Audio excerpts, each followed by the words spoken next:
Hi மக்களே, ட்ரிச்சியில் எனக்கு நடந்த சில மிராக்கிள்ஸ் பற்றி தான் உங்ககிட்ட ஷேர் பண்ண போகிறேன்.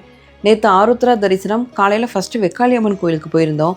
அங்கே போய் அபிஷேகங்கள் பூஜைகள் எல்லாம் முடிச்சுட்டு தாய்மானவ சுவாமிக்கு கோயிலுக்கு போயிருந்தோம். அங்கே போகிறதுக்கு 12:30 ஆகிடுச்சு. அப்போ பார்த்தீங்கன்னா நடை சாத்திட்டாங்க. 12 மணிக்கெலாம் நடை சாத்திடுவோம், திருப்பி 4 மணிக்கு தான் ஓப்பன் பண்ணுவோம் அப்படின்னு சொல்லிட்டாங்க.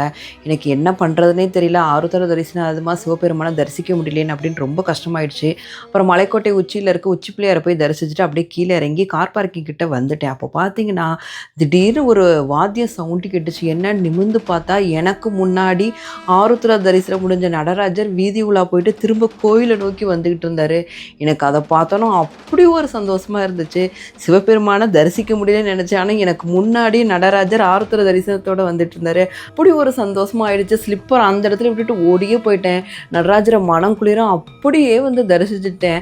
அப்போ அவர்கிட்ட இருந்து எனக்கு பூக்களும் கிடச்சிச்சு. அதை அழகாக சுட்டிட்டு நடராஜர் சப்பரத்து பின்னாடியே கொஞ்சம் தூரம் போயிட்டு மன நிறைவோடு அங்கேருந்து கிளம்பி நான் கோயம்புத்தூர் வந்துட்டேன்.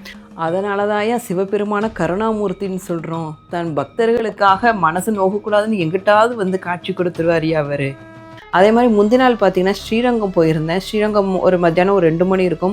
உள்ளே நுழைஞ்சோன்னு பார்த்தீங்கன்னா எனக்கு முன்னாடி நம்பெருமாள் நின்றுட்டு இருந்தார். அந்த மண்டபத்தில் ராப்பத்து நிகழ்ச்சிக்காக கிளம்புறதுக்காக தயாராக அப்படி நின்றுட்டு இருந்தார். அப்படி பக்கத்தில் நம்பெருமாளை தரிசித்து அது எனக்கு நம்பவே முடியல.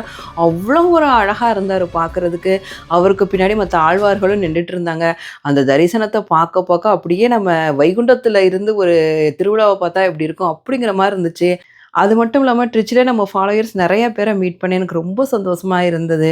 உங்களோட மோட்டிவேஷன், உங்களோட சப்போர்ட்னால தான் என்னால் இவ்வளோ தூரம் வர முடியுது. நெக்ஸ்ட் டைம் வரப்போ இன்னும் மற்றவங்களையும் நான் மீட் பண்ணுறேன். உங்களோட அன்புக்கு ரொம்ப ரொம்ப நன்றி. கடவுள் மேலே அன்பு இருந்தால் எப்போயும் நம்மளுக்காக ஏதோ ஒரு ரூபத்தில் வருவார் அப்படிங்கிறதுக்கு இதுவே ஒரு சிறந்த உதாரணம்னு சொல்லலாம். சிவபெருமானையும் நம்பெருமாளையும் பார்த்தது எனக்கு ரொம்ப ரொம்ப சந்தோஷமாக இருந்தது.